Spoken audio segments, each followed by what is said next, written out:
All right, can't see if you got me to the starting line. Oh, the shadow's in the way. There we go. Thanks.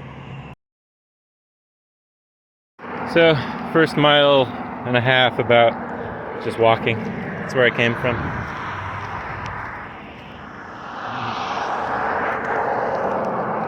And we're off.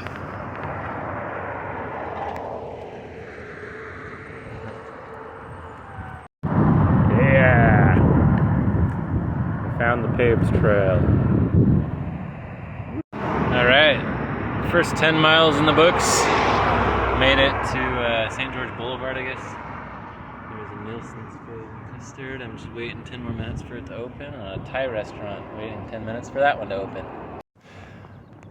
Just came up that big hill. There's the temple back there. Gotta keep going up to connect to the Cliffs Trail.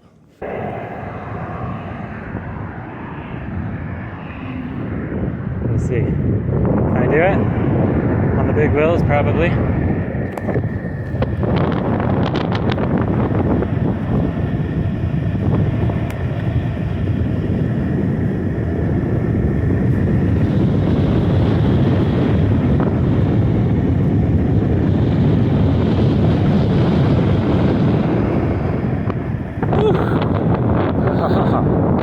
So I'm just hanging out here at this park until it gets dark. I need that road out there to be no traffic.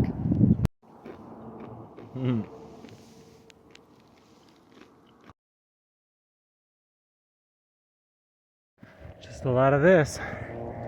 And then dodging cars that come up behind me or in front of me.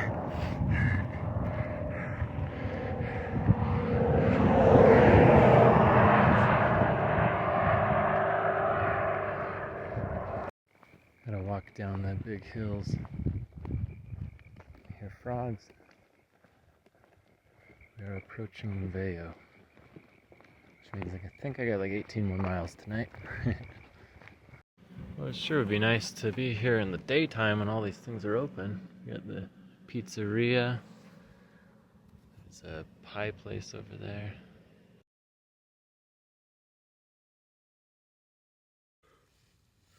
This is how much room I have in my tent.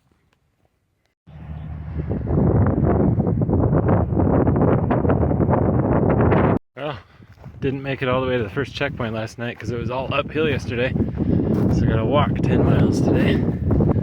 That's okay though, because the rest of these, I think the next 9 days should be easier. Mountain Meadows Massacre, National Historic Landmark. Well, how did I miss those snowy mountains? I wonder what range that is.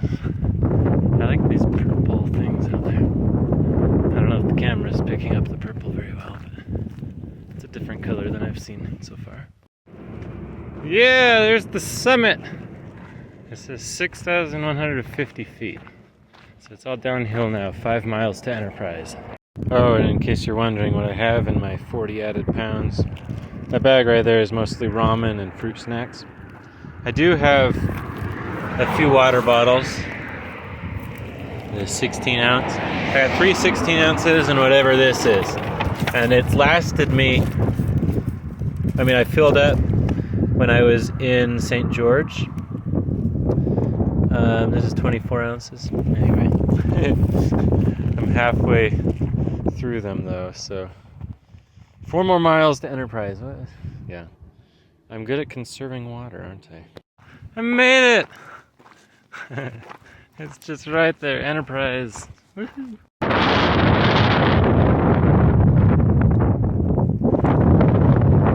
Alright, I decided to put the blades on just for the last bit here. Here comes the car. Switch to the right side of the road. About to have a nice orange shake and soda. Walked 10.5 miles in 4 hours. 2.5 miles. Yesterday, while I was taking a nap in St. George at a park, somebody asked me if I was okay. So I explained the situation.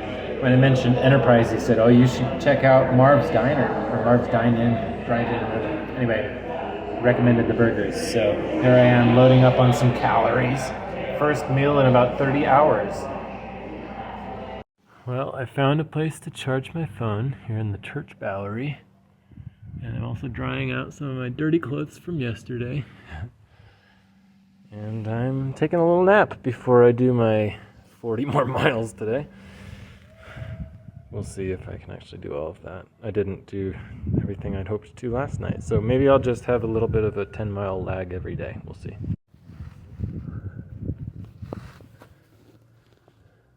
Actually, my phone is already charged, basically, so I'm going to just charge my headlamp.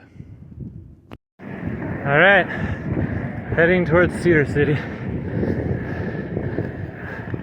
Such a nice, flat road. This is perfect. This is what we wait all day for. Otherwise, we'd have to walk it, right? You notice here comes some oncoming traffic, so we get into the right lane.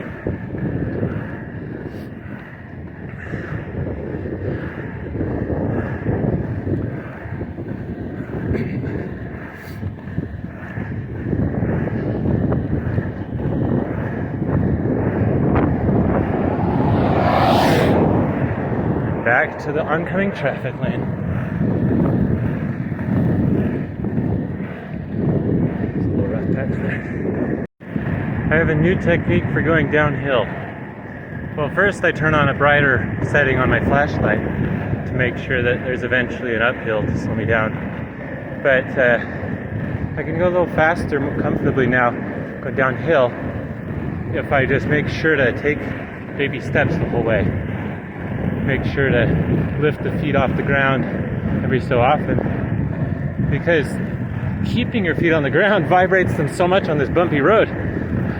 Eventually I'd lose feeling in them, probably topple over. Alright, well, I made it to Newcastle in just over an hour from when I was telling you guys, so I think I was going 11 miles an hour. Crazy, huh? It's so much more fun to go 11 miles an hour than 2.5 miles an hour walking. Okay, this is what's keeping me going. You can see the lights of Cedar City. I am so close. I'm a mile away from the peak. And then it's 9 miles downhill and then 5 more miles. But I can't do all of that probably tonight. But anyway, what else is helping me is listening to Adele and all of my music. Downloads, yeah. I don't know if you... Oh, there we go. Summit, 645. Oh, 674, 150. Oh, some dogs over there. We got a super downhill. I know. Oh, the wind is blowing me. I almost biffed it. I only went with that because I saw these uphills coming up. My legs are so tight. I thought I was gonna biff that. Oh! Whew. Okay. I definitely should not have gone for the camera there. It messed everything up. There it is. I'll turn off the lights so you can see Cedar City off in the distance. Too bad there's 9 miles downhill before I get there. I don't think I can do that tonight. I gotta walk downhill. Maybe I'll try sliding, braking as much as I can. T-stop kills the wheels, but these are the best wheels they have. Maybe they can last it. Plus I have an extra set of wheels. I'm just lugging around here for no reason. Might be good to wear these ones out. I don't know if you can hear it, but I'm riding a T-stop all the way down. Can't be good for my ankles, but neither is walking 50 miles a day. I don't want to have to walk all this tomorrow.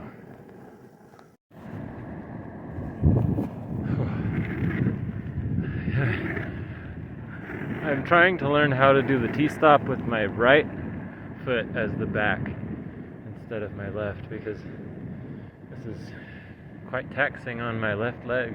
Well, and my right leg for different reasons anyway, so it'd be nice to alternate. Oh, this is actually working. I might actually make it to Cedar City tonight. I was getting so cold, so I stopped Well, no, I stopped because I thought, oh, I better rest my legs and stuff so I can keep doing this. Don't want to break anything. And then that's when I started to feel cold. I realized I don't know that I'm gonna keep body heat up unless I keep going. Or it's not gonna be too dangerous. But here I am in the mountains of Cedar City. This is pretty cold. Anyway, I might actually make it tonight. We'll see. Well, I've got it. I've got the T-stop with both feet. And I am no longer afraid of hills like this. Oh my goodness. I mean, this isn't super steep at the moment, but even on the steeper parts, I can keep it up. Or I mean, I can keep my speed down. Oh! I almost gave up like 20 miles ago. Or I didn't give up, but I almost like camped for the night because I don't know if it was even 20 miles ago, but it seems like forever ago, right? I was stuck in that desolate place. And my only lifeline, my rock of civilization is nearby as every 10 minutes when a car would pass me. But there's Cedar City. I can see it. If I move my flashlight away, maybe you can see it. Anyway, I think we're gonna make it. By the way, the playlist is at Celine Dion right now. Whenever I make a video, it always pauses her, sadly.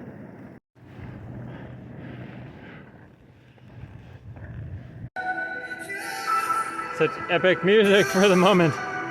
I made it! I'm in Cedar City. Oh, I thought there was a car getting me. Nope. I just hobbled on through. Okay, I spoke too soon. I was like still 4 miles away from the proper of the city, but we're saved! It's a Maverick. I did it. I went all the way to Cedar City. A 40-mile push. There were several things pushing me. Well, I took a couple breaks, and I started to get cold because my sweat, all of a sudden, it catches up with the real temperature outside. Body heat goes down, and that worried me. So I thought, oh, I'll just keep going. I don't know how cold it is up there. But then another thing pushing me, the music, of course. I wanted to ward off animals if there was any danger there, so I played music the whole time. I had that breakthrough moment where I decided, what if I just kill these wheels? They're made to be. Oh, check it out. This helmet's from like 15 years ago, maybe 30 years ago. I don't know. These wheels are made to be used, and they're a harder thing. Anyway, I'm here at a Maverick. About to go and get me a ice cream or something. So I just did the T-stop all the way down the hill, 9 miles, and then I thought, well, what's 10 more or whatever it was? I don't even know. See, numbers aren't adding up. I said 15 earlier. Whatever it was, I did it. I can't explain the euphoria. I thought that I was going to have to spend the night up on the top of the mountain and then walk down tomorrow, or it's already tomorrow, of course, it's like 4 a.m., but I thought I was going to have to walk down another long walk like today. I said,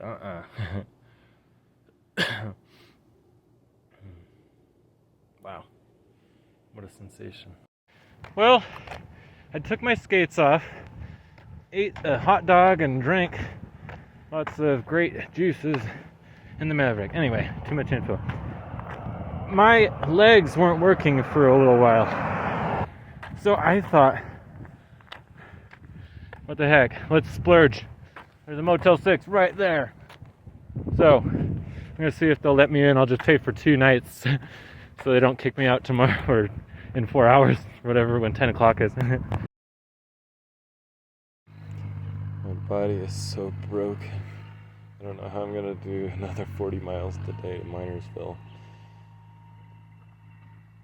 I mean, I'll probably do it, you know. But just back to back, 3 days of this is getting to me. Luckily, after tonight, after day 3, it'll be smooth sailing for a day or two. It'll be lower elevation. or it'll be downhill mostly. My back hurts from carrying all that weight, and I've been trying to rest. I only slept for 4 hours. That's not a good sign. Like, I'm gonna feel it later, I know. I gotta be able to pull another all-nighter, you know? Or at least stay up till 3. I don't know what my target time is to arrive at Minersville, but if I'm leaving when the traffic dies through Enoch, I think the traffic patterns I was seeing are probably, I think they were going until like 10 or 11, just like every other place I've had to wait. So, yeah, another late night, long night. It's raining. There's the tent. And there's a little bike path right there. So I hear people go by. But I don't think anybody noticed me or cared, so woo, 2 for 2. By the way, so I found this area, this campsite on Google Maps, Street View and everything. That's what I've been looking through just to see if I can find secluded enough areas. And it turned out great, but I actually almost didn't make it here because I was so tired and I was recharging at Maverick for so long that I just decided I don't think I can go the 2.5 more miles to get here, that I just decided I'm going to try to get in a hotel. So I walked across the street to Motel 6 and nobody was there, so I called the number. It sounded like I woke somebody up and I said, hey, you have anything available? I was just going to do 2 nights, right? Because check-in hours never align nicely with my sleeping schedule, definitely not right now. And he said, oh, yeah, we don't have anything available, sorry. And then I called 3 other hotels and they said the same thing. Very annoying. Well, now it's snowing here in Cedar City. I hope it doesn't keep up. And I hope it's not snowing on my way to Minersville. Now it's raining. I just remembered I had a rain poncho. And you can see it's an aluminum foil heat retaining poncho, so that helps a little. Just had dinner at Hermes. There's a bathroom right there for me. And there's an outlet to charge my phone. So earlier, when I was at the library, somebody walked up to me and said, hey, are you homeless? And I said, oh, no, I just explained the whole situation. And I don't know if he believed me, because later he gave me $3 and he's like, hey, go buy yourself something at the gas station. So nice. And then just barely I was talking to somebody who was here with his dog, and I was asking him if there was somewhere I could buy a coat because I didn't plan on it being this cold. And so then he tried to give me his own coat right off his back, and I was like, oh no, thanks. People are so nice. We're about to leave Cedar City. There's the last Maverick. Alright. Here's Enoch, the one roundabout. Once I pass through that, I'll be on Minersville Highway, and there'll be nothing between me and Minersville except for a giant summit. I'll probably camp on top of the summit because my legs, I don't know how much more they can take these many days in a row. Decided to walk on this dirt here.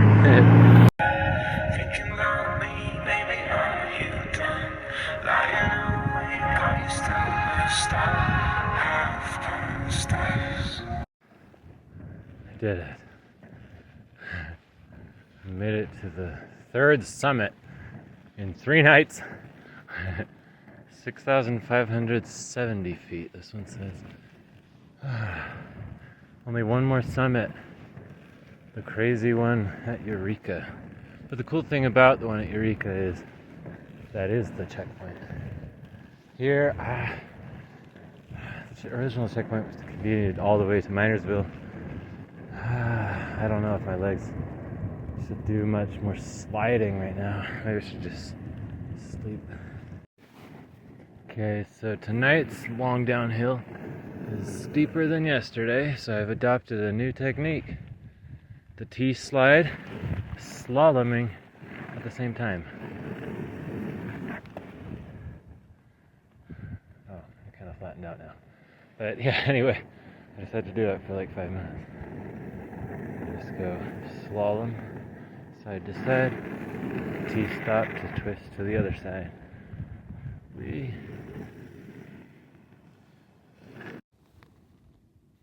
There's there's Minersville. And of course my camera is no... Oh! Sometimes it focuses. Anyway. Oh, just 8 more miles of downhill. I think I'm gonna push through it. These uphills! I mean, I finished it 2 miles ago, but that uphill push... Oh, I can't... I can't explain how hard it is. Maybe you can probably already imagine. Anyway. There it is. Somebody passed me like 10 minutes ago. First car I've seen in over an hour. And he stopped. Probably because he's worried about me. Anyway. And he offered to give me a ride down and I said, oh, no, I'm good, thanks. Minersville 6 miles, Milford 20, Delta 98. Delta is in 2 days, I believe. Beaver County. I don't even know what county I was in before. One of the things I figured out, I don't think I mentioned, is even on bumpier roads, you can find an invisible, or sometimes it's visible, but there's the part where the tires have been running on the road for so long, it makes it smoother. So you just find that sweet spot. Gliding is so much easier. Looks like I'm actually gonna make it tonight. It's like, I can't explain the thoughts going through my head. I think ever since I posted about this and now everybody knows I'm doing it. Oh, car behind me. I almost jumped to the right, but he's coming from the right. Anyway, ever since I posted that, I think that's giving me extra motivation, pushing me on when I'd probably have stopped yesterday. I'd probably have stopped today, like 20 miles ago, you know. I probably would have taken a rest day, and maybe I should. Oh well. Well, I made it all the way to Minersville. I don't know how. I definitely didn't think I would. I thought I was gonna camp at the summit, and then I thought, well, and Dad pointed out, it's probably very, very cold up there, and my water froze, so I figured, why not just push all the way through again? I don't know how my ankles are still in one piece, well, 2 separate ankles. You know, the funny thing about these checkpoints is they keep getting more remote. Like, the first day, there's St. George, there's Vail, Central, Enterprise. I mean, like every 10 miles there's a little town, you know? And then the second day, there's like 12 miles to get to Newcastle, and then there was a 30-mile push to Cedar City. Well, today, there's a 35-mile push from Enoch all the way here, so I guess Milford and then Delta. Milford to Delta is a huge stretch. In bed by 5:15, which is better than yesterday, surprisingly. It's always fun to wake up and see my surroundings where I chose to camp. So, kind of bad news. I've got a nice, tiny weather window before rain and snow up north. Particularly rain at 2 p.m. tomorrow in Delta. And I've got 89 miles to go. I don't know, no, 90 something. Anyway, it's a quick 14 to Milford, and then it's 75 to Delta from there. So if I can go to Milford before, let's say, 2 o'clock, which that would be very optimistic, and then charge and everything, charge the phone, set out at 4 p.m., I can get a good 4 hours before dark. Those will be fun hours, not trudging hours, and it's flat, so 4 hours can get me pretty far. Anyway, and that might be just enough to fall asleep at 9 or 10 or whatever, and then wake up at 8 tomorrow morning and have legs for the last 40 or whatever. Ugh. And then who knows what's going to happen, because Eureka says snow, so I think I'm going to have to take a rest day in Delta, just for the sake of my legs. And I kind of accounted for this anyway. I've got 11 days that I can work with, and I was hoping to do it in 10. So 1 rest day in Delta would be great. Do laundry for the first time. I'm running out of clothes, obviously. And then hopefully the weather magically changes while I'm on my rest day. Also, bag's looking a little worn. Time to move on to one of the spares. Thank you, Kent Seavey, for giving me a really nice, strong bag to work with. The bag is for when I'm walking, so I have more gear when I'm walking, right? Because I'm not wearing my gear. So I have to carry everything, and I use light stuff in this one, and then the skates and everything in my skate bag. Otherwise, I can just fit all of that in the skate bag. Got quite the tailwind pushing me. This will be nice if it's still there when I start skating. I think I may have spotted an outlet. I'm getting good at seeing these things from forever away, and knowing where to look, obviously. I just hope it's on. Sometimes these things aren't kept up. I feel like the only real downtime I have is while I'm waiting for my phone to charge. Because I have this urge to just keep moving forward, you know? Anyway, I found a little store over there, Todd's Market. And they've got nice stuff. I splurged. Anyway, I guess it's ironic I talk about the downtime because I had to remove my phone from the charger. So back it goes. It got pretty cold pretty quickly. I was wearing a white t-shirt earlier. Anyway, it's a good thing while I was in Cedar City, I thought to buy a few extra layers because it was, I mean, the weather forecast was looking like it was going to get cold. So yeah, I got these, I think these are like Dragon Ball Z or something.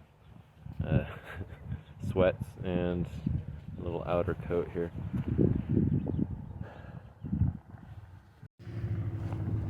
I've been flipping the wheels around because, as you can see, that's from all the sliding I do one way, the T-stops. Anyway, I've already put them on this skate. Now it's time to put on the skate.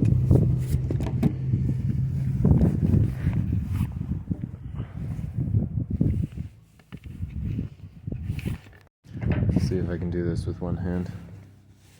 All right. I also took the bearings out and kind of blew on them. Maybe that's not a good idea, but I was walking through dirt yesterday to set up my tent, or this morning, so I wanted to make sure the bearings are still rolling nicely. And this might not be doable with one hand. Alright, going to Milford in the daytime. Happy little town. Quiet town. It's a Sunday, so everything's closed except for that one little Todd's Market.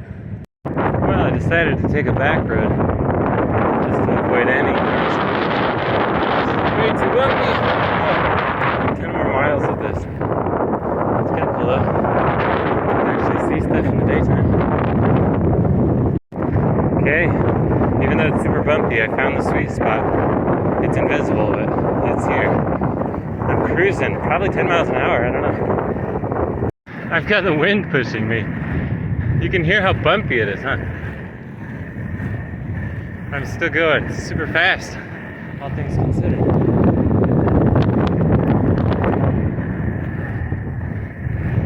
I realize I don't do too many shots of me, always showing what I'm seeing.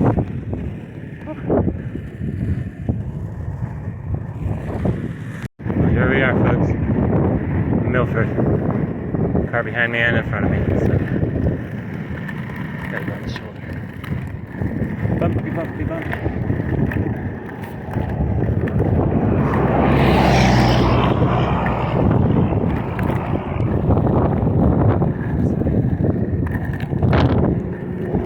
This road is already so much smoother. I was able to go up that hill, hardly any trouble. I mean, just a tiny hill, but yeah. And it was against the wind. Milford's hometown heroes.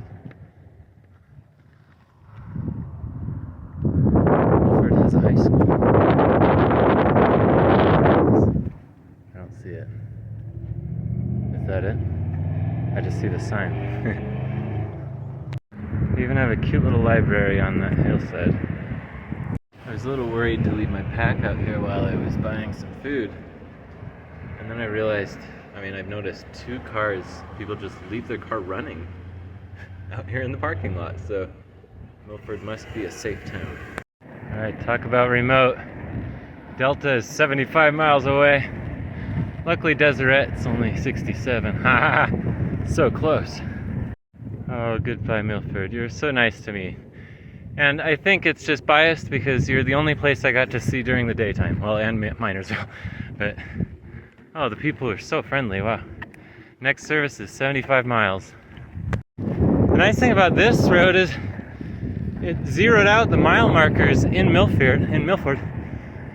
Can't talk. So I'm seeing 1, 2, 3, 4, 5, and I know the end line is 75 when I get to Delta, so it makes it easy to count. Also, I just timed my mile there from 3 to 4, and I got 3 minutes exactly. So I had to stop for a cattle guard and walk over it, just barely, but wow, 3-minute miles!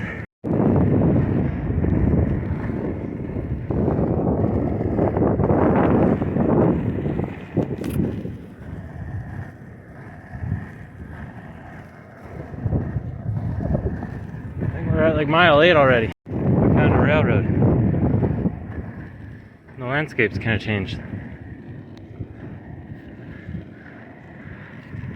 Just a little bit. Mile 15. And my front camera doesn't seem to pick up the sunset very well. Deseret in 36, Delta in 44.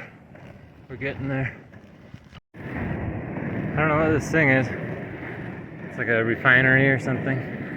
But we are at mile 39. That's what this marker right here says. I had planned on stopping way before this, but the road's so smooth. And I saw the light and I wanted to get to this thing, whatever it was. Alright, I decided to stop right there at the mile 42 marker. You can't see it, whatever. And here is my tent. There is the refinery over there. Crazy thing. So I actually stopped tonight before I began last night. So if we add up the total miles I've done in this 24-hour period, I don't know what that is. I was in Cedar City, and now I'm 42 miles past Milford. So what is that? 42 plus 14 to Minersville plus 35? No. 40. I don't know. Well, I did the math. 96 miles in 24 hours. I just want to point out how crazy this beginning has been. So, 3 giant mountain passes in 3 nights. Oh, that was so hard. I'm shivering because I'm out of my sleeping bag a little bit. And then I just coasted. I was supposed to stop at 33 past Milford, and I went all the way at 42 past Milford. Anyway, so I'm going to get to Delta, and I'm going to take a rest day. Becky's parents are taking me in. It's going to be great. I'm going to do laundry. I'm going to shower. Also, I want to point out the craziness of the last 24 hours. So I started from Cedar City later than I ended tonight. So basically a 24-hour period starting at Cedar City, going all the way up to almost the 200-mile mark. That's where I'm at right now. So it was actually 96 miles in 24 hours. My legs are begging me to stop. I'm hiding in my sleeping bag inside my tent. You can hear that wind. It's 10 a.m. This wind has been hitting all night. It is super cold. Well, as windy as it was last night, it's even windier this morning, and finally it appears the stakes came out. So if I move my legs, there's just nothing holding this upright. There's only one pole, and this is a tiny tent, right? So the stakes are keeping it upright, but yeah, that's no longer happening. That's what the tent looks like. This stake came out. That stake came out. And we can't even see Greymont. It must just be when it's lit up at nighttime. It's over there.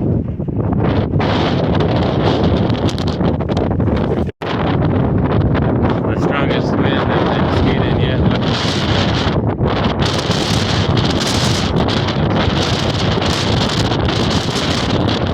Just out of curiosity, I let the wind push me the whole way. Just trying to keep balance, not pumping, pushing at all. And I got a 3-minute mile. I think it might have been a slight decline, but the wind is really pushing me. This is like flying.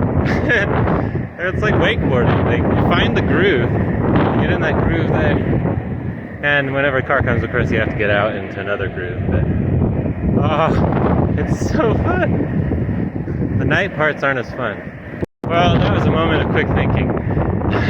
Whenever you have cars coming both ways, you have to first decide which one is closer to you, and then you have to factor in, wait a second, I'm already moving 20 miles an hour, so this way, so the guys approaching me will come faster, or the intersection will. So, anyway, I just had to judge it correctly, and luckily this guy must have been going pretty slow. I just stayed in his lane until the guy up in front of me came by me, and it was in time.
Thank you. One thing that might make this a little easier is if I could have rear view mirrors installed on my helmet, so I don't have to keep doing blind spot checks when I change lane. Made it to Deseret. Oh, smooth road again. Ooh, that last few miles was awful. Well, towards Delta, and I finally got 2 minutes for my taste. It's too much coming two-way traffic. So luckily, there's this tiny little strip of shoulder here. You can see the marks here or whatever that make it there's a little bit of smooth area in the middle here. And it's not enough for me to actually move my legs, but the wind is still blowing me. It must be a wind from the southwest. Okay, it turns out that the shoulder on this side's better. So here we are. I think that's a sign.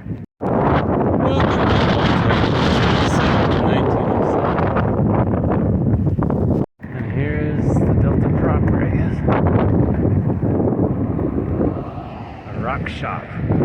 That's right, they're famous for topazes here, huh? Bumpy bump sidewalk. I've been here before. The Topaz Museum. They're cool. Coming up on Becky's parents' house. Oh, that'll be nice to take a break here. I made it to Delta. And here is Becky's mom, Michelle. She's feeding me. She's taking real good care of me. Yay for Paul! We are impressed with him. This is quite an oasis. Thank you. Also, I want to give a quick shout out to Sean's mom, Carol. I didn't have a video of her, sadly, but she fed me and gave me a place to sleep my first night in St. George, where I was originally just going to sleep in the median of the freeway of I-15. So, great people everywhere. Thank you for helping me out. There's the blister. I've only really gotten one blister this whole time. I already had a blister on both insides of my ankles from some of the other skates I'd been testing. So this is just kind of left over from that, and it's kind of reopened. So that's no good, but oh well. I've noticed kind of a lump appearing here. It's kind of bruised. I think that's just because it hits the side of the boot so much. But when I arrived yesterday, people are looking at my feet and saying they looked kind of swollen. I think maybe they're back to normal now, hopefully. Alright, about to head out, redirected to Nephi instead of Eureka. And Ammon and Christy are seeing me off. What a wonderful time it's been here. You guys took real good care of me. And there was actually snow last night, so I'm glad I had a roof over my head. Very fortunate, but it's already melted here. and I hope to make it to a hotel in Nephi before more snow hits. I'm rerouting to Nephi to try to avoid some elevation up to Eureka and down. And that looks like, I mean, it must be Mount Nebo somewhere out there, right? I believe that's where Mount Nebo is, in Nephi, huh? Well, the other nice thing about going to Nephi is there's hotels there, and I just booked one for 2 nights. I think I might actually make it. Once you get out on the road, especially in the daytime, things feel better. Actually, that's probably not Mount Nebo. That's probably Oak City, because I'm heading to Oak City first, and then Leamington, and then Nephi. So we'll see where Nebo is eventually, unless it's dark. Okay, here's my new guess. Those are definitely not Nebo, obviously. But over there, I think that might be it. So we got 8 more miles to Oak City, and like 12 maybe, or 15 to Leamington, and then another 30 to Nephi. Just had to stop here because we got some dunes. I mean, I guess I knew we had dunes in Utah. We got the Little Saharas. In fact, if I had gone to Eureka, we would have gone past the Little Sahara dunes. Anyway, still pressing on to Oak City. More dunes. This is so cool. I'm taking it pretty slow because I got all the time in the world. My 30 miles through to Nephi at the end will probably be at night anyway, so I just kind of trudged up that big hill. Delta's way back there. The Great Plains of Utah.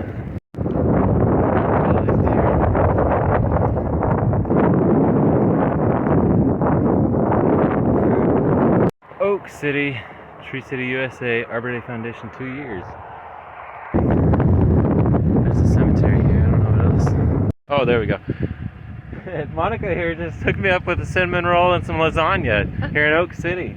What a cute little town. Everybody should come here. Actually, maybe that would ruin it, but on my way to Nephi. Yeah, come to visit. Thank you. Travel safe, sweetheart. Thank you. Alright, this is cold.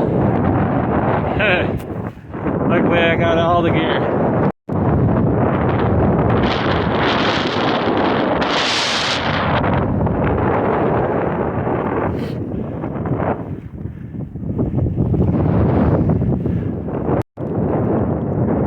Deceptively cold. This looks like it shouldn't be that cold, right?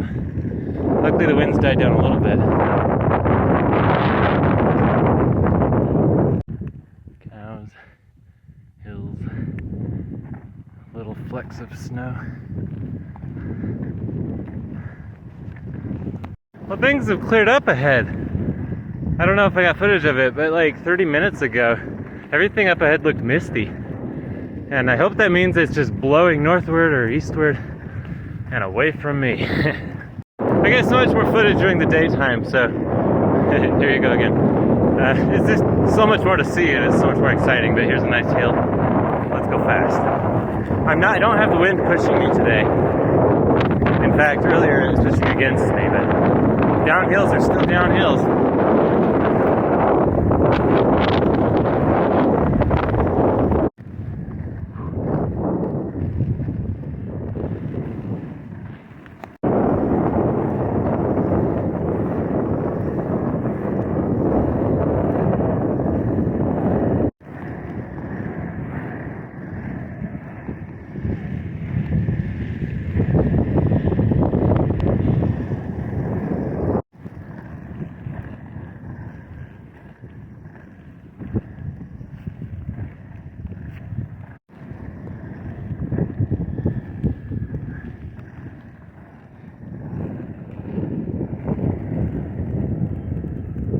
Llamas back there.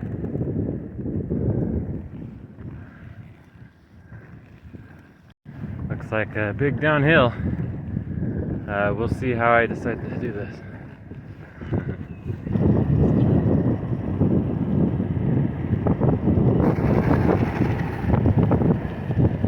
Oh, this is pretty fun.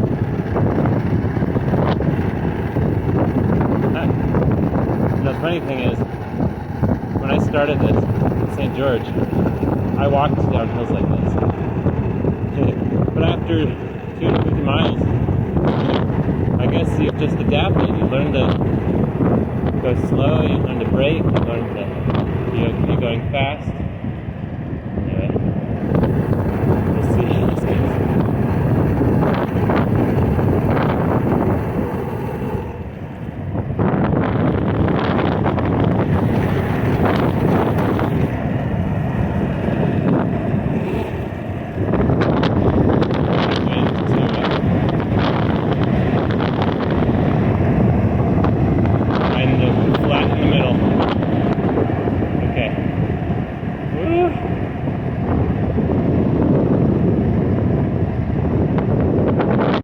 Okay, here goes the Nephi push. 28 miles. And I think that's Mount Nebo. You can finally see it. Way beyond that telephone pole, power line thing, whatever it is. The exciting thing about that being Mount Nebo is I've hiked Mount Nebo just last year. And from the top of it, you can see Salt Lake, so I must be close. Hey, we made it to Juab County. Nice. Like 25 more miles to Nephi. It's a good thing I did it early. I think there could be a storm coming later, and there's already no traffic on the road, so it would have been silly to wait. Yeah, I feel like I've got like 5 times as much footage during the day than during the night, even though the majority of this trek has been through the night. Seriously, 6-hour pushes in the dark, all alone, over mountains.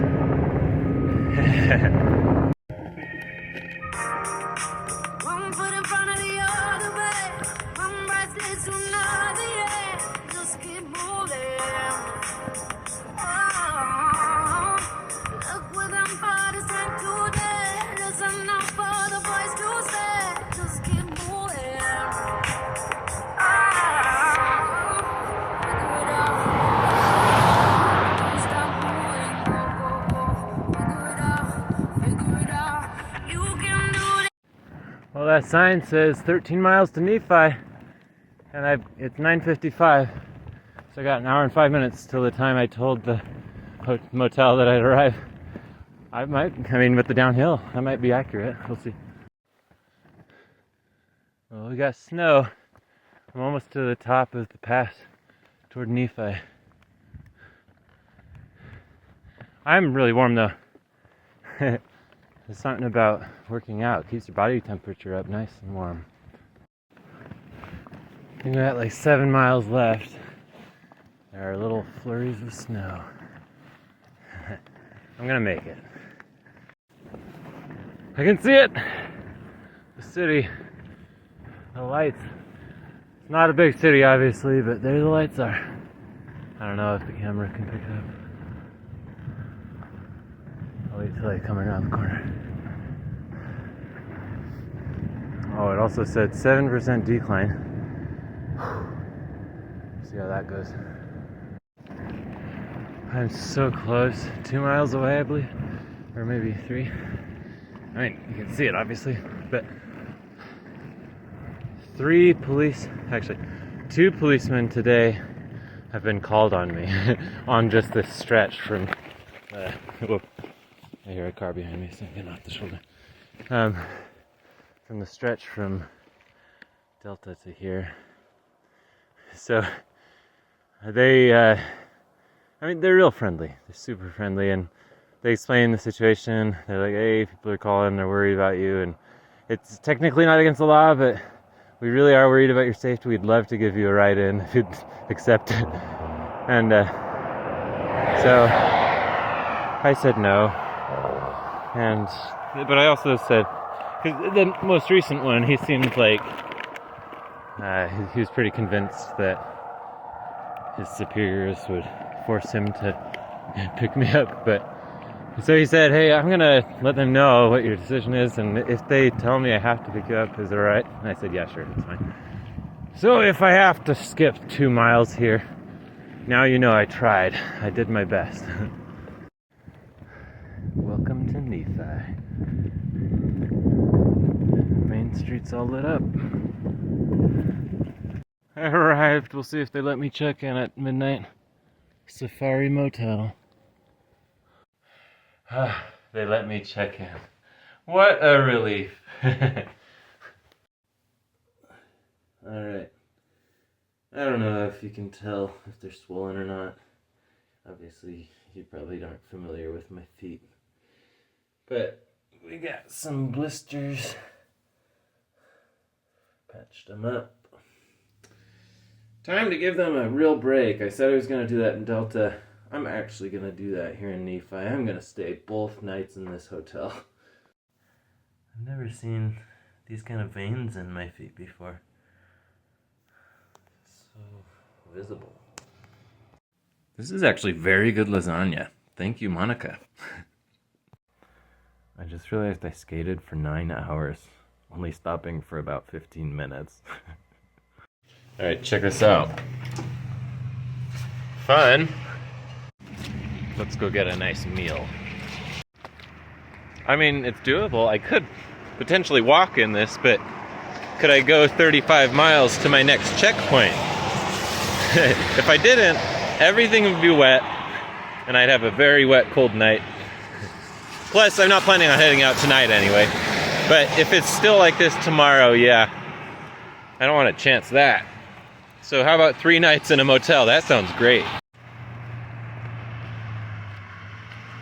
Alright, this is Thursday. Tomorrow I'm gonna head out. But at least it's not snowing today. It's still a little bit chilly. Ooh, it's a nice big chicken sandwich. This is at Nebo Queen. Alright, today's the day. We start back on the blades.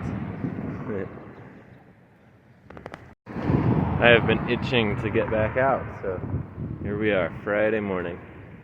And I actually feel a little bit like Bambi. I've been off the blades for so long.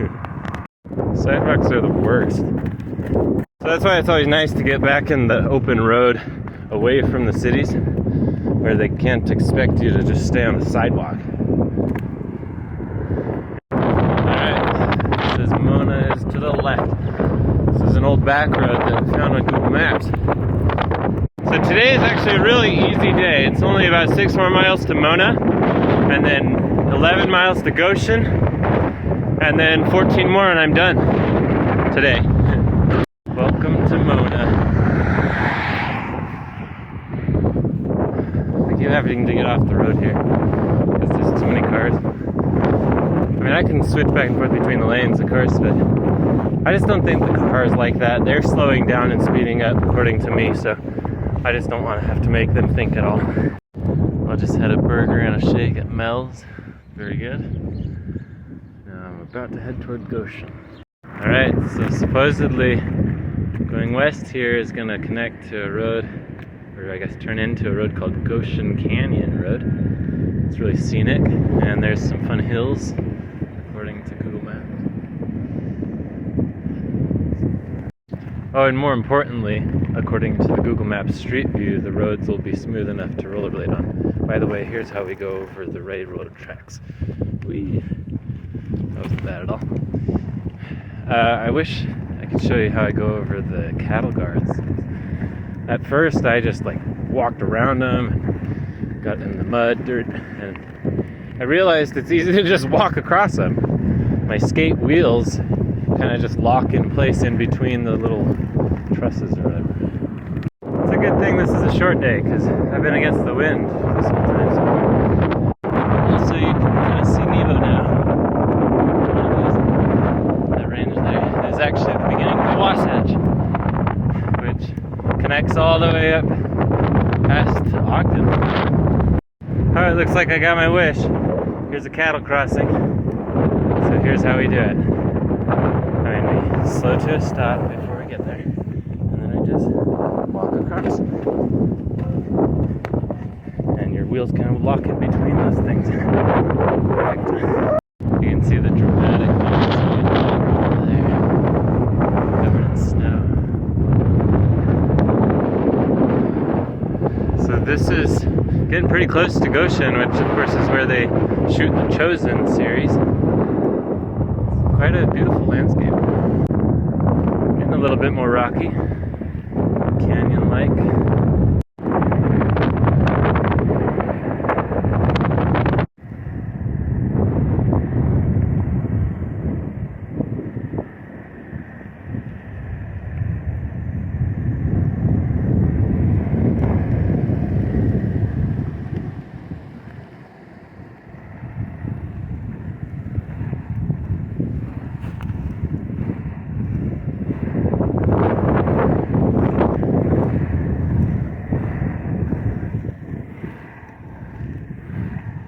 It's hard to pick up speed when the wind keeps blowing against you. Now it stopped. Wow, those rolling hills back there. Babbling brook.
Well, according to the map, we can't see the movie set, but it's way over there.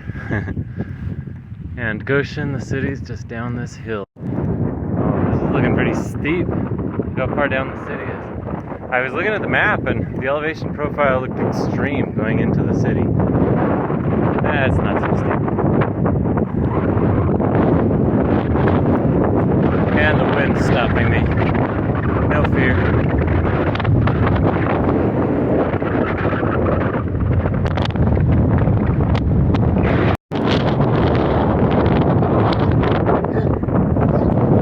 Good times.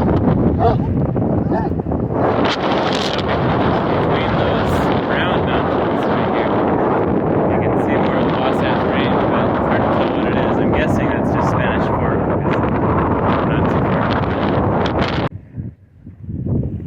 far. Alright, we're leaving Goshen. We got 3 miles to head west, and we turn right and head towards Saratoga.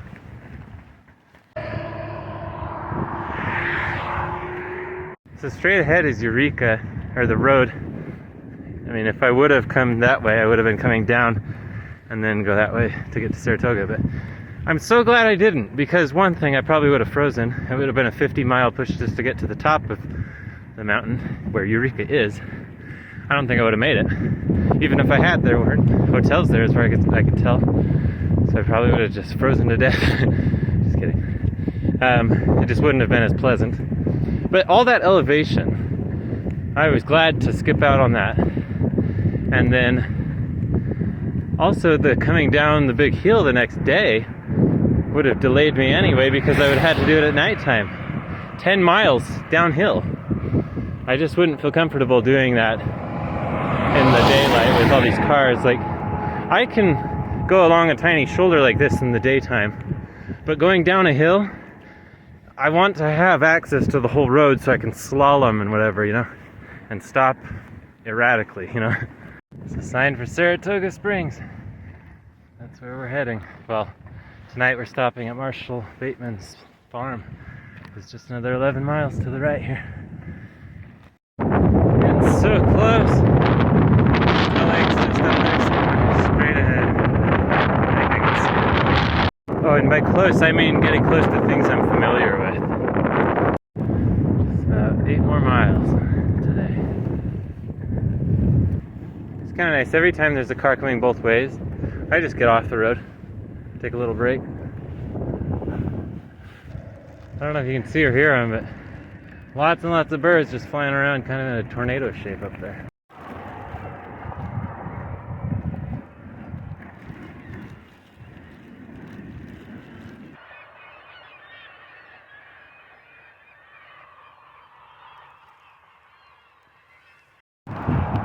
It's hailing. It's 2 more miles. Oh, and we're definitely starting to pass Utah Lake, which means that might be Timp up there. This must be the Bateman farm. We made it! Bateman's Mosita Farms. Marshall, yeah. Oh, you look great. Marshall is letting me stay at his family farm. Such a relief. Not have to go all the way to Saratoga tonight. I underestimated my ability, or overestimated my abilities. I'm glad this is a kind of a halfway point.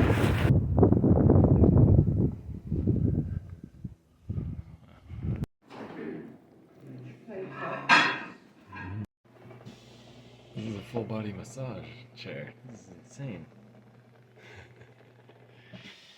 Even my feet, my arms, my shoulders.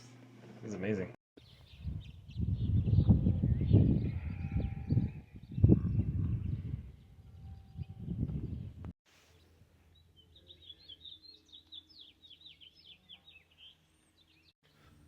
There we can clearly see Timpanogos.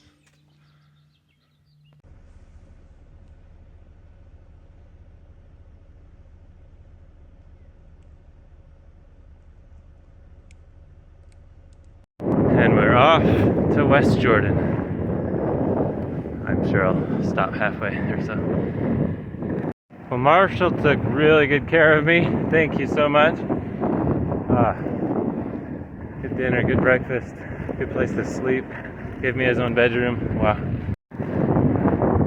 The view of Timpanogos just keeps getting better and better. Straight ahead. Every mile that goes by, we're getting closer and closer to safety. We're only 11 miles away from a good sidewalk that connects to the Saratoga Springs Jordan River Parkway Trail. And I've been sharing roads with cars for over 300 miles now.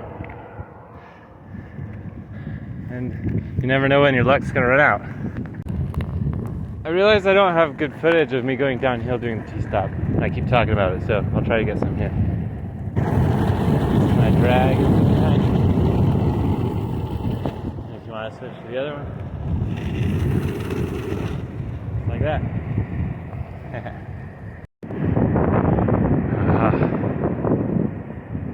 Coming in the opposite side of Utah Valley.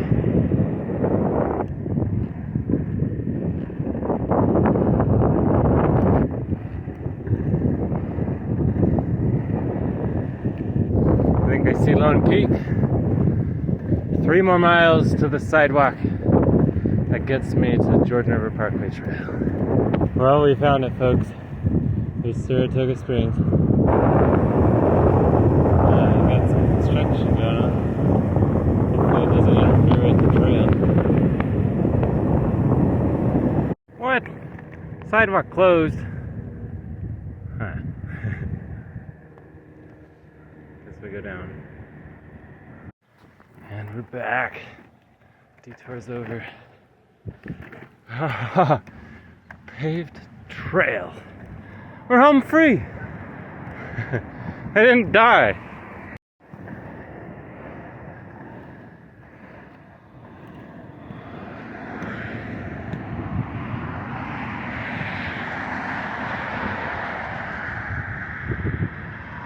Well, it's Eagle Mountain back there.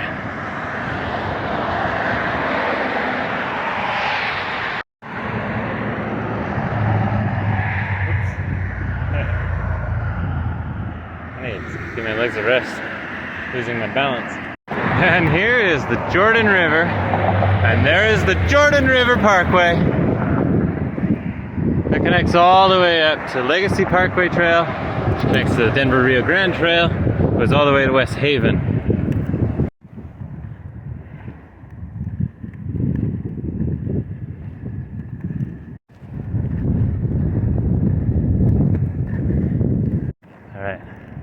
Give myself 2 hours to get to Ito's Sushi in South Jordan. That's 18 miles from here. And it sounds so nice. It's a good motivator.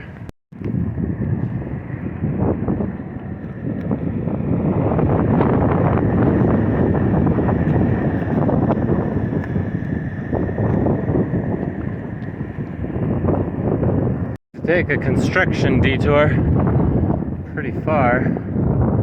I don't even know when the Jordan River Parkway will link up again, or if they're done. I tried to link up earlier and it still said road closed, so I'll just stay on the sidewalk for a while. Nice.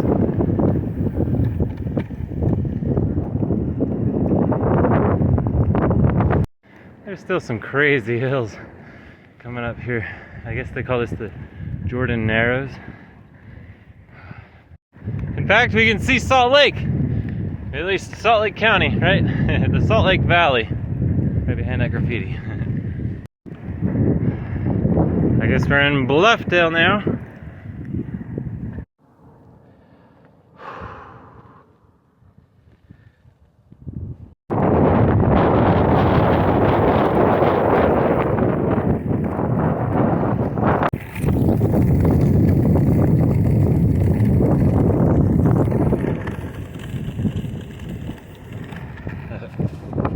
Entering the Salt Lake Valley.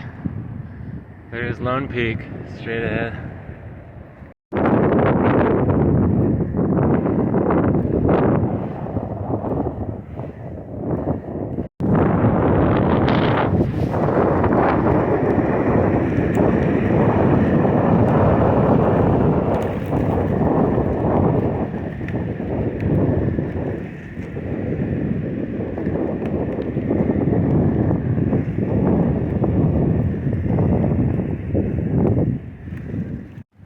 Finally made it to Draper. Oh, almost fell there. That little rubble there. Yeah. My weak legs have been going for a long time already today. Well, I stopped just in time to avoid falling in that.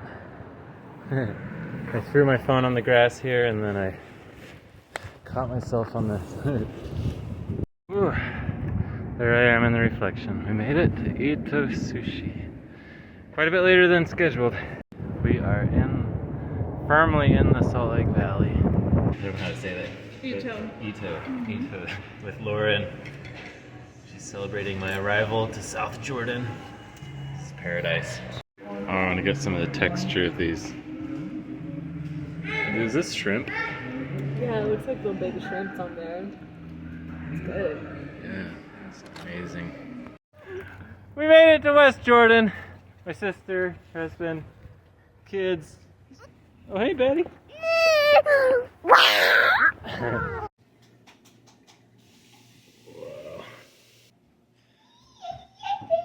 Nothing wrong with that. Yep. Oh. Back on the trail. I'm just going to take a quick stop in Midvale. It's a really short distance I have to travel today. So yeah, I'll stop over at my friend McKay's house for a while.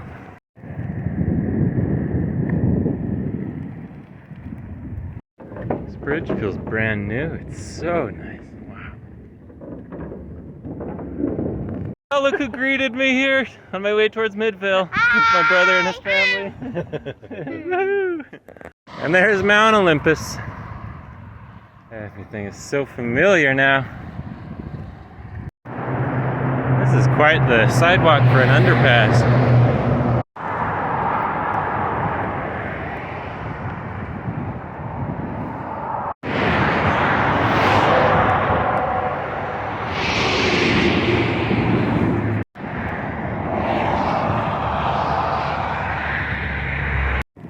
I'm visiting a friend that travels every year for about half the year. And the funny thing is, the day he got back is the day I left on this trip, so we had a funny overlap, but anyway, we're here. I forgot to get a clip with my friend McKay, but we had a good chat.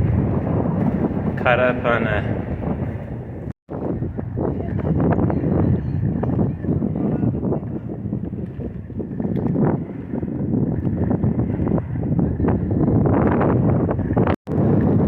This looks like real low clearance.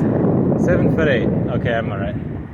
I think even with the skates that make me like 5 inches taller and the helmet, I'm still short enough.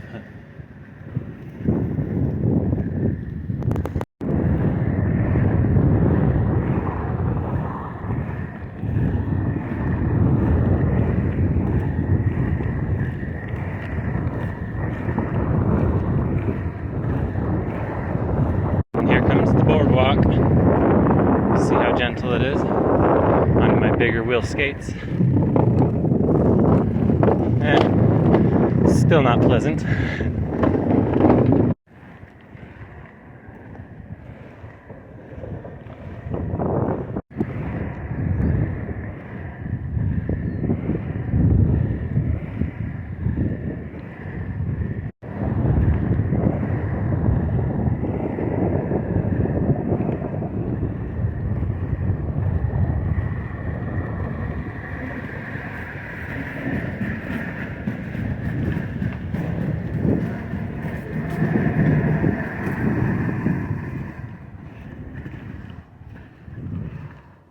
Here at Mason's Landing. I don't know how many times McKay and I have started skating here, probably more than 50.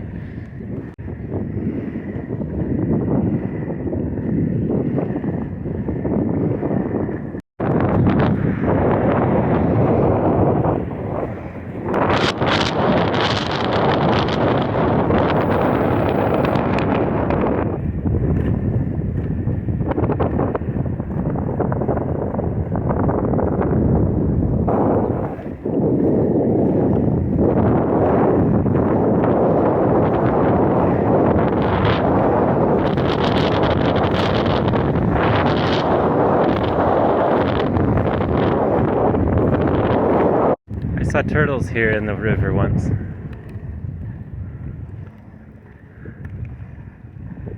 Up there's the mosque. I'm just taking my time. I've got a lot of time before I need to be at the checkpoint. I think I'll stop at the World Peace Gardens when I get there too.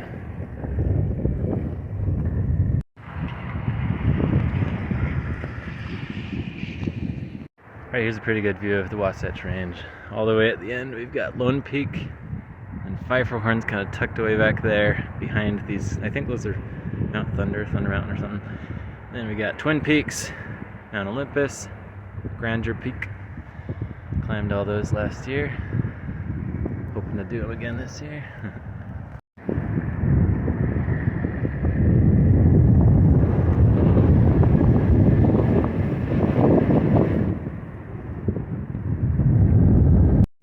You can kind of see downtown Salt Lake City. Straight back through there.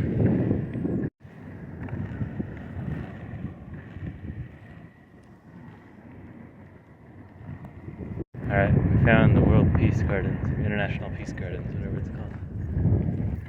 Here's Japan. I don't know who keeps this stuff up, but it's pretty cool. In fact, a lot of it doesn't seem to be kept up. Brazil has nothing right now. Korea has some shade. I think I'll sit here.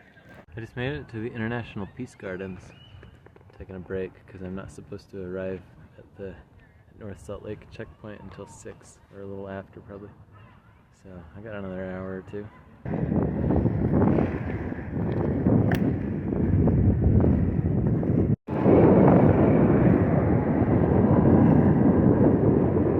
Hope it's not flooded. So far so good, except that one time yesterday. We're good. I kind of want to buy this house if it's ever for sale, because it looks haunted. So cool. Oh, caution, danger, unsafe building, do not enter. We can fix that. Archuleta Bridge. Anyway, check this out. I've got a lot more confidence going down hills now, obviously, and I know what's at the bottom. They've removed the gate, which is nice, but there's still the railroad crossing, so I want to kind of slow down by the time I get to that point. Yeah. Well, I must have gained a little bit of skill in the last several days.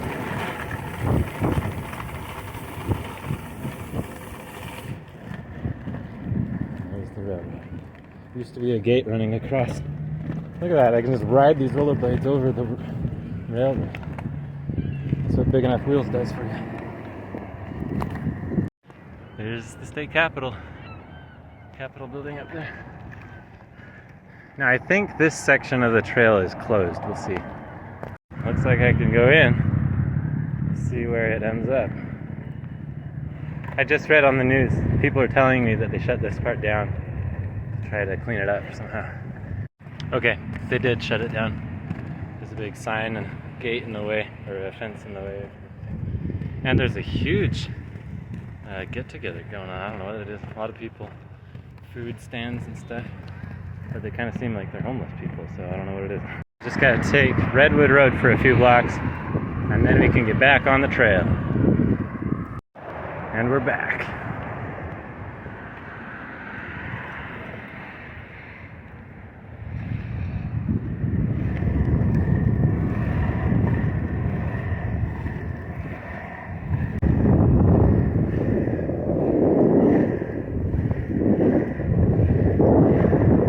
We can see Davis County. There's Salt Lake back there. And we got some boardwalk. Dang it! Go as fast as we can. Makes it a little smoother, I think.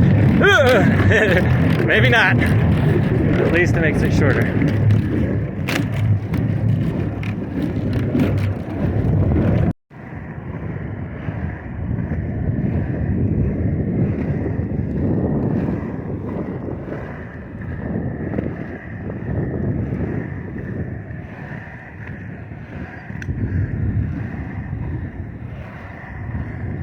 Davis County is my home. This is where I was born and raised.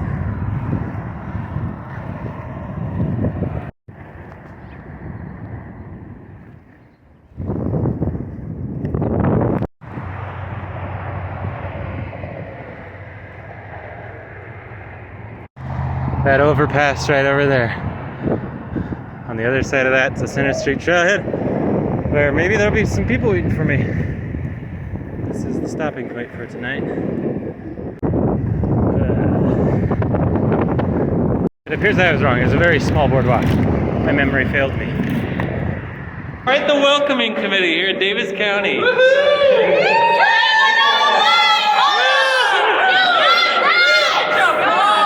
more days. And here's the bridge to get into Sean's place. Somewhere in this neighborhood.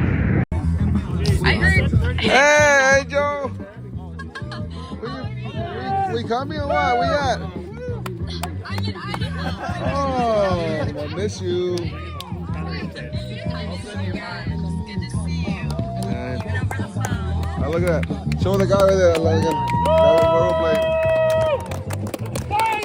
Finally, Paul has come back.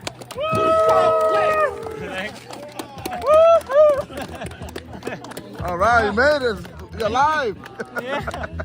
As if you smell what Paul is cooking. Adam, how you doing? Paul Sundquist at mile 375, baby. Yeah. Woo! Only 100 more to go. So, no big deal. No?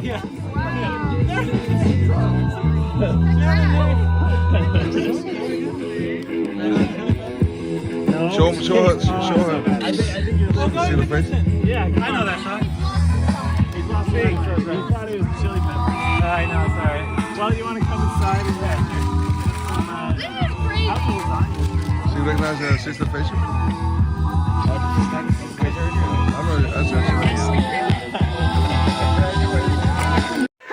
I made it to Sean's house. Yeah! It's a welcoming party.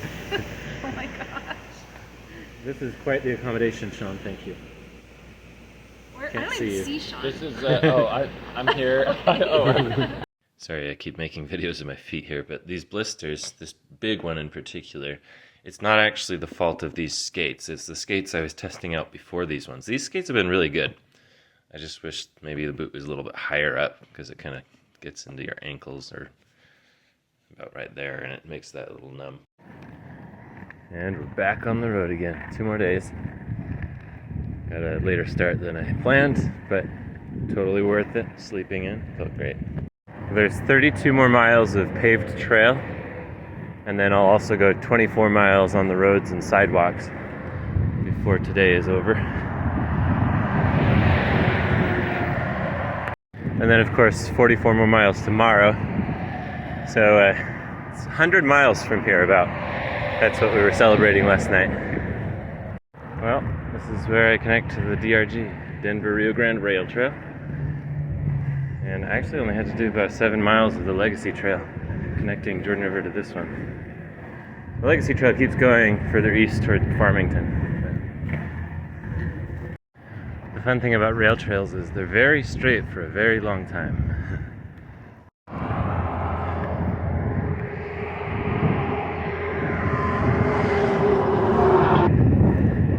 Although it does look like there's a railroad crossing up ahead, so maybe that's not a good idea.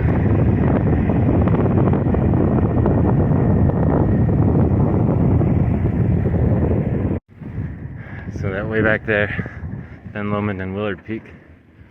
There's also Mount Ogden up there. Climbed all those last year. But I gotta go further than all of that today. Gotta get to Brigham City. There's Lagoon over there. Should be opening in a month or so. Okay, I had to stop here because this is so cool. At first I thought this was part of the front runner track, but it's just a mini railroad. I don't know if there's actually a little train that goes on it, but it seems like it'd be a waste to build all this railroad without having a train. Looks like somebody built a little tree house here. It's pretty cool. Definitely did that as a kid. Hello, friends. We're getting near the Hope Box Theater. Somewhere behind these houses and the freeway is the Hope Box Theater, about 200 yards that direction. Good times there, great people, can't wait to get back. In training for this trek, I've been doing a lot of night rides on this section of the trail, but I've never done it in the daytime where I can see stuff. Kind of cool.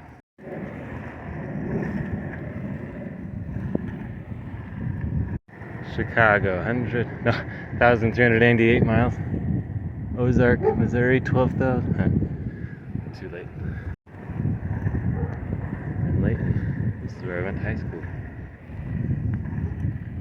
And here's Gentile Street. If we go far enough east, we get to where I had football practice in 6th grade.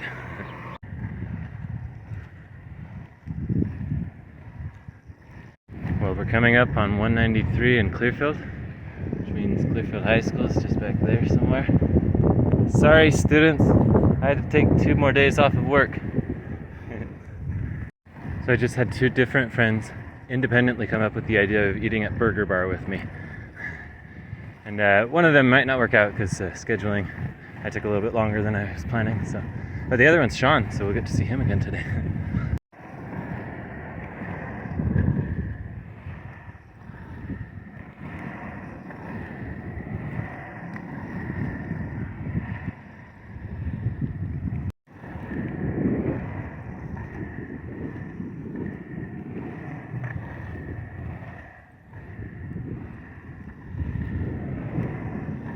So I'm in Clinton, and directly that way is Weber Canyon, where I grew up, or South Weber, right?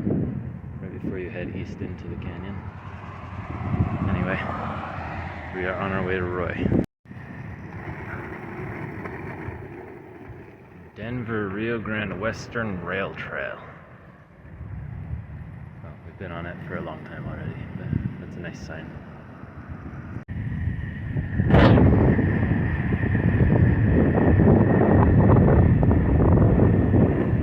By the way, another strategy, when you don't want to go forward-backward or lose balance forward-backward going over bumps or something, put your feet like this. More stability, right? A longer frame. You kind of just stack 2 skates, one in front of the other. My dad surprised me. We're at the Roy Cemetery. I was making my way east towards Burger Bar. Here he is. By the way, in case you're wondering how everybody's able to surprise me, it's because I shared my location with everybody. My family members and lots of close friends. Exotic meat of the month is wild boar. Nice. Well, we got wild boar. Woo! And shake, of course. Burger Bar, everybody. Oh, I just ate a ton at Burger Bar. It was great. But now I have to walk back down to the trail. Just like 30 more miles to go today. And here's my mom. She met up with me. Wow. Walking back to the rail trail, giving my feet a rest. Alright, we're back on the rail trail. 6 more miles of this, I believe. Ah, my legs feel a little bit better. Wow, I was wobbly earlier. My feet were not able to hold my body up. Ah, this is such smooth sailing. Wouldn't it be nice if this went all the way to the end, to the finish line of Idaho. Starting to get a nice clear view of Ben Lomond Peak, Willard Peak up there to the left.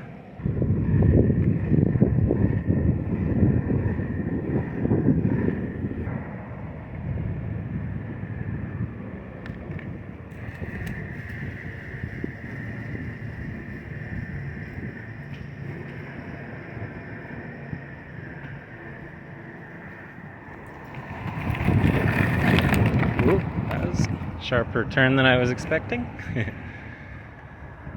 Alright, we got a pretty good view of Mount Ogden, sorry.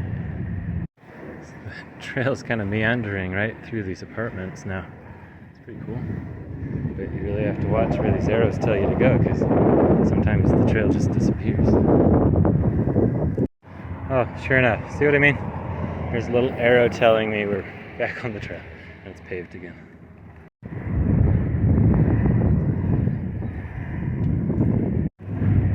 There we go. It's a nice view.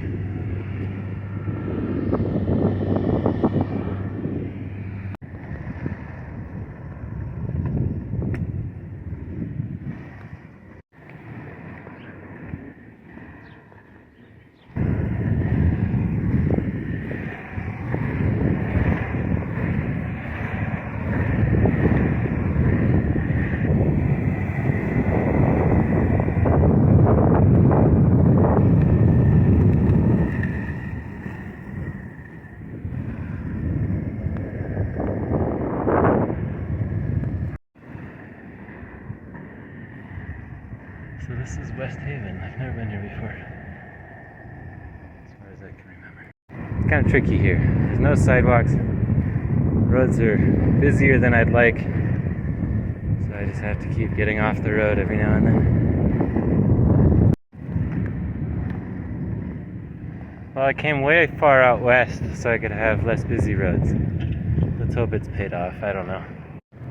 I wonder if that mountain way back there is still part of Utah. I feel like I'm limping. My left ankle is just... I don't know if you can tell. Just ran into an old mission buddy. This is Malcolm Jenkins. How you guys doing? On my way to Plain City. Yeah, it's cool. Nice work, Paul. Decided to take a break till the roads die down a little bit more. This is not worth it, getting off and on and off and on. I'm basically walking. I might as well be walking, but I'd rather not. I'd rather rest and then have a good, nice, long, fast ride.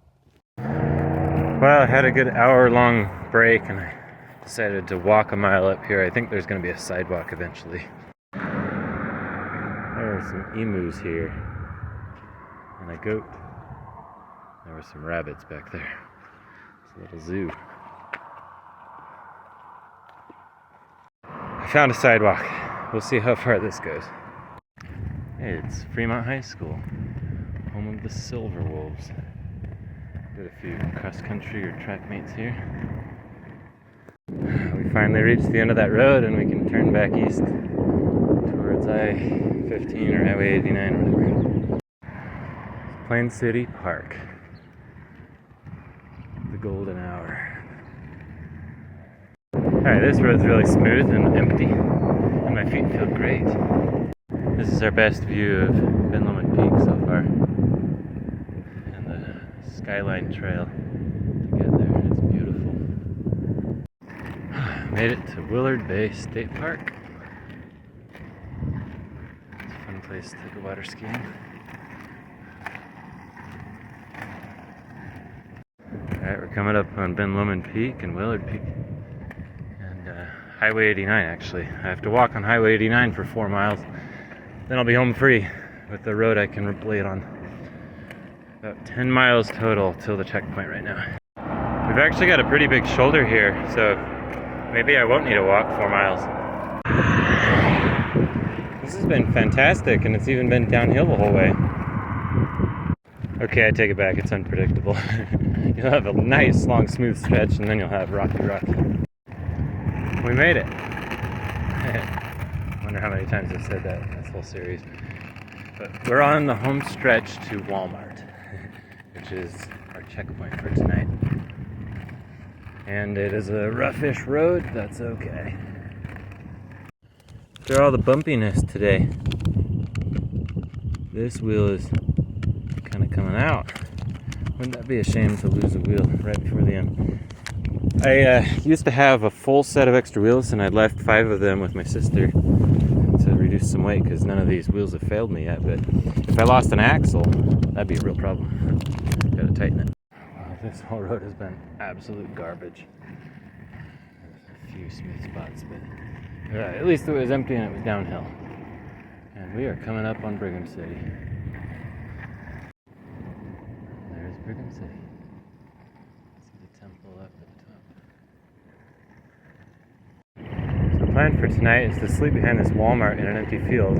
See if anyone finds me. First I'm going to try to charge my phone. I'll see if there's an outlet somewhere in Walmart. Got an hour before it closes. Well, surprise, surprise. I decided to stay at a hotel. The plan, of course, was to sleep behind Walmart. And then I realized I didn't get my phone charged. Oh, I went in the Walmart, set my phone aside, found a little outlet and started charging it. I only got it to 76% by the time the Walmart closed. And I thought, I mean, it'd be nice to get it all the way up. Plus, I want to upload some more videos tonight if people happen to be following, like, daily. I don't want to just, like, throw 150 videos up there tomorrow when it's all finished. But then I was about to go to the park, about a mile down, and then see if there was an outlet there, and then try to just stealth camp. But I had the second thought. I thought, I'm way beyond the point of caring how much money I spend on this endeavor.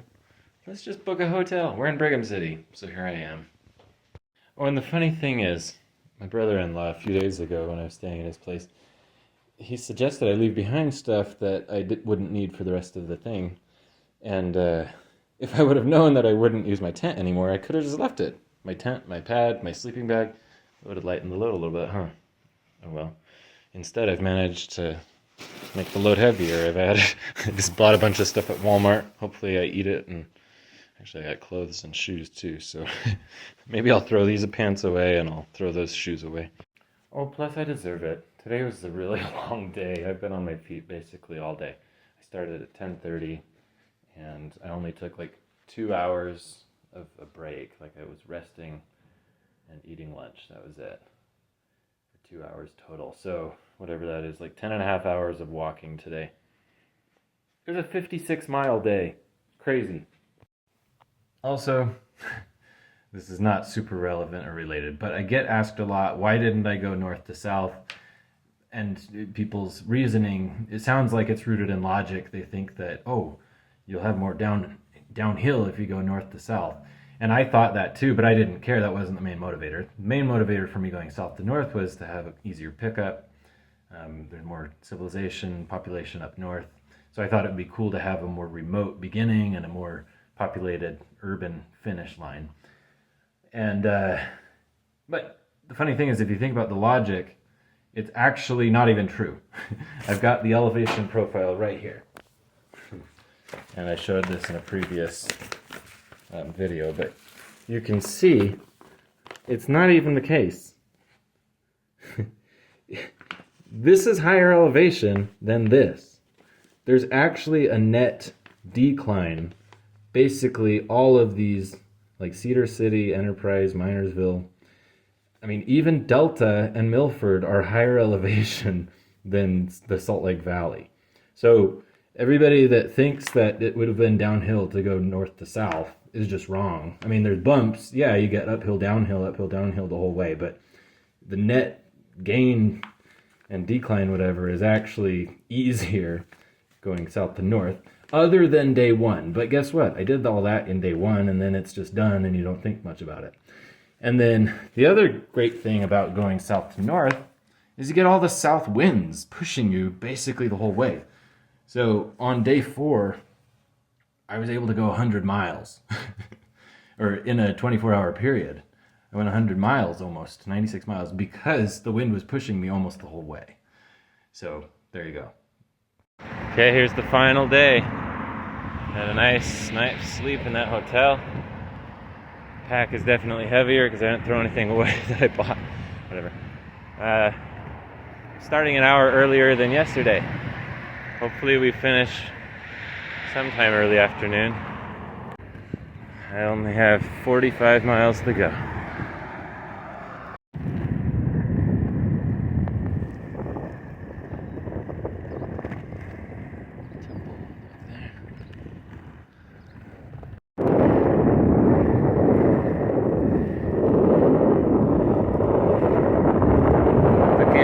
Traffic patterns has been very helpful to find the roads that don't have very many cars.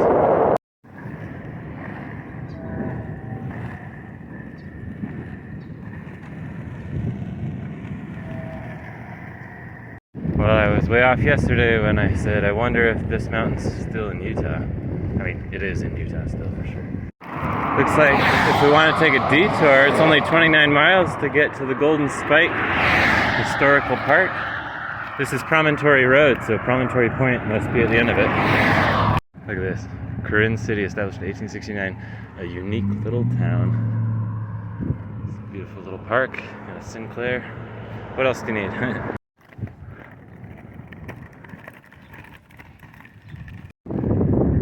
Even have a little ballpark. Take good care of it. It's kind of cool. They have all these newer houses too, so they must be expanding a little bit. Alright, here's a road that's going to go a long ways and eventually turn right, and that'll go a long, long, long, long, long way. I'm pretty sure this dog's going to chase me. Maybe it's a good dog. No barking yet. I'll even give it more space. Oh yeah, there he goes. Wow. My preconceptions were incorrect. I just faced so many annoying dogs this whole time. Yap, yap, bark, threaten me, chase after me. The road's a lot nicer now. Let's hope it stays this way. It's the 800. I think I'm going to be out here for like 12 miles. This rough road is very tedious. Oh, hallelujah! The road I've been on for the last who knows how long is the worst road of this entire trek, hands down. And here we go. Here's a good road. It's so smooth.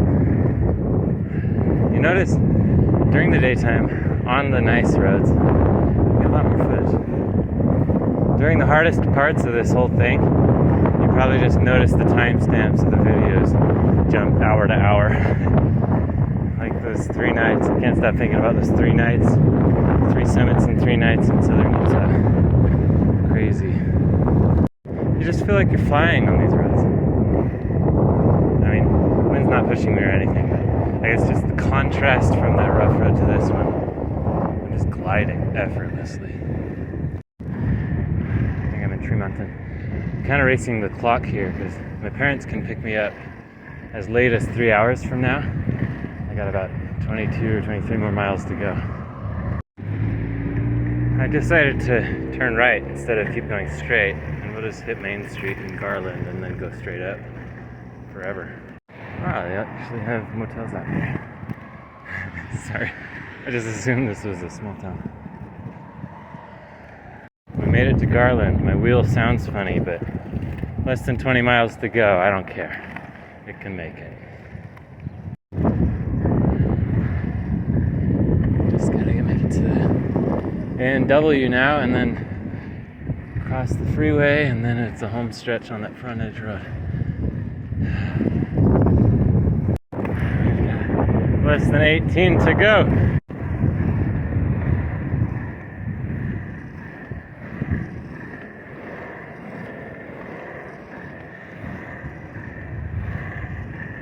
So unpredictable. Just randomly have really good places. I feel like 90% of the comments I make in here are on the conditions of the road. Just under 12 miles to go. Seems like there's at least one more town. I think this is Plymouth. I'm a little worried because Google Street View only went a little ways down this road and then it stopped. It looks like it's paved, but maybe not well maintained. Actually, looks like it's a big dip down into a riverbed. That's what it looks like.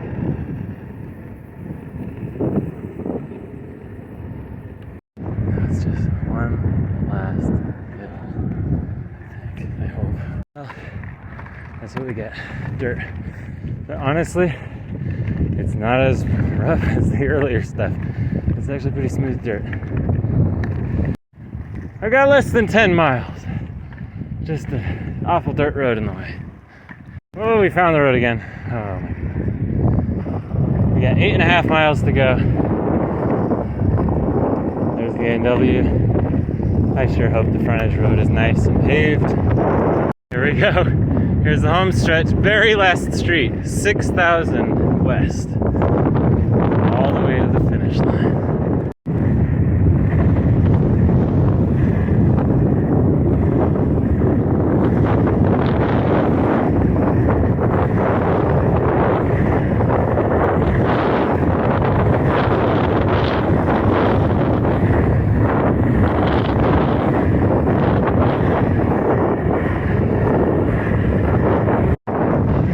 Three more miles.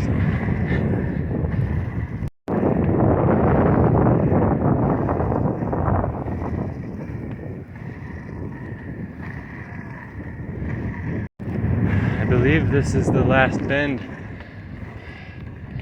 So everything else is a straightaway. 1.7 miles. I've got like one more mile. I'm gonna try to catch up to you.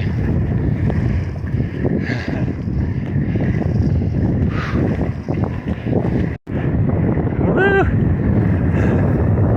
Half mile to go. Oh, nice! 15 miles an hour. See the green sign. I don't think the camera can. I can. There it is. There they are, waiting for me.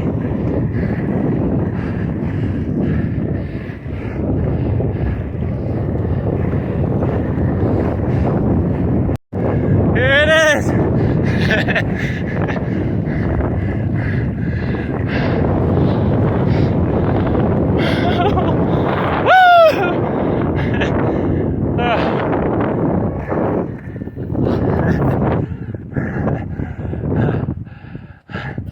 Ah!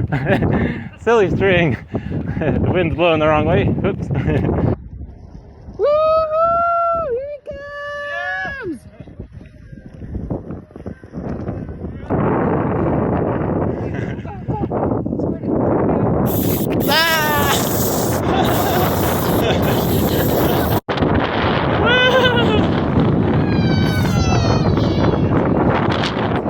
He had fun and then he didn't have fun. I survived! And now we gotta go get some A&W, huh? So I did the last 45 miles without any stops today. There's just go, go, go. The only stops, of course, are the brief moments I get off the road to avoid cars coming in both directions. But I made it just in time for my parents before they had to leave, so they were there to greet me, and my sister, of course.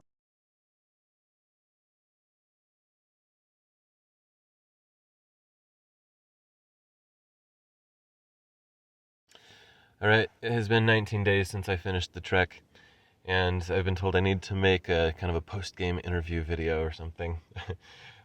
So, I'm not a vlogger. I wasn't planning on uploading things throughout the whole trek. I was planning on just like compiling a few clips at the end of it and posting it just for record-keeping sake. But then when I posted something on Facebook, everybody's like, whoa, you gotta update us on your progress every day. And I'm like, oh, okay, cool. So then I started making a whole lot more footage as the days went on. Anyway, it's been 19 days. My feet are on the up. I feel like they're starting to feel a little bit better now. My left ankle is still pretty stiff, but it can bend. It has full range motion that it used to have before I began the trek. So that is a good sign. And I'm remembering last year when I did Mount Whitney in a day, it took me a month for my feet to recover from that. So this is probably to be expected, right? There's a recovery period. The video shows a lot of the how, but I didn't really answer the why. Why did I do this? 1, I love rollerblading. 2, I love Utah. I love nature. And 3, I love endurance treks. I love the idea of a finish line that is days or even weeks away. And part of this was started when I did the Camino de Santiago last year. I did 100 miles of it. It's like 100 or 500 mile walk across Spain. And it was just a life-changing experience. It was so cool. So I thought, how could I do something similar to that here? Anyway, I was going to wait until July because I had the summer off as a teacher. I was going to do it after my summer trip to Peru. And then I thought, no, I can't wait. And I realized I had the spring break, which would be a whole week off. And then I just took 2 other days. Anyway, so I decided to do it a little bit earlier. I had the idea in December and I made it happen in March. So pretty quick turnaround there, huh? Anyway, this is pretty on par. People that know me well probably aren't too surprised. I mean, look where I am. I'm a minimalist. I've been living in my car for going on 3 years now. There's nothing really to it. Like I said, I'm not a blogger, so I don't... Everybody tells me I should blog about my lifestyle.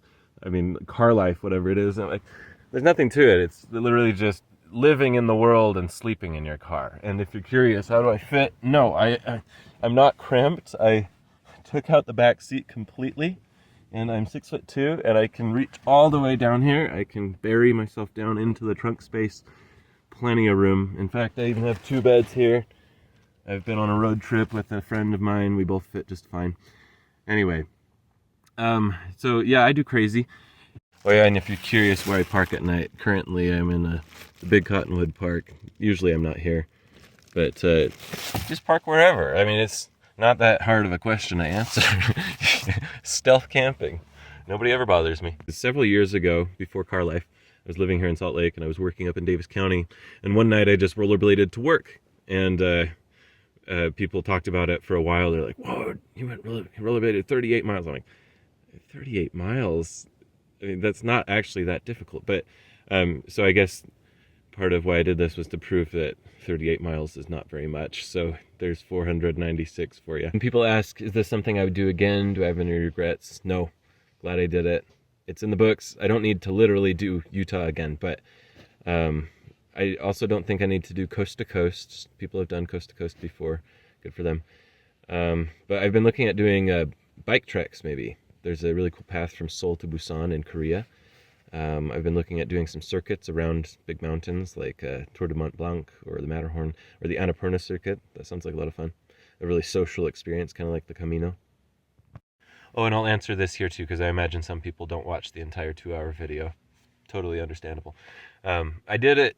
It was completely alone, no support vehicle. I was carrying my pack the whole way with a tent, with my sleeping bag, and my extra weight that I was carrying was about 40 pounds. So it was a challenge. It was a good challenge.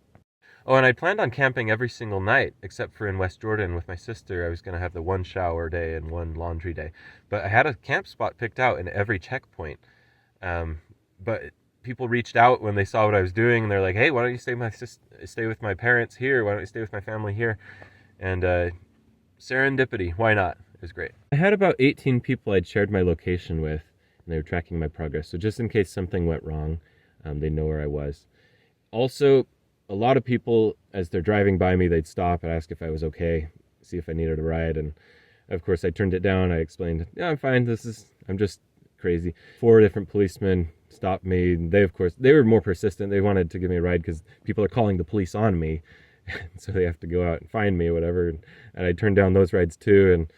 And yeah, I don't know I mean, it was worth it, right? I was able to go the entire distance rollerblading / walking. So something to talk about, I guess.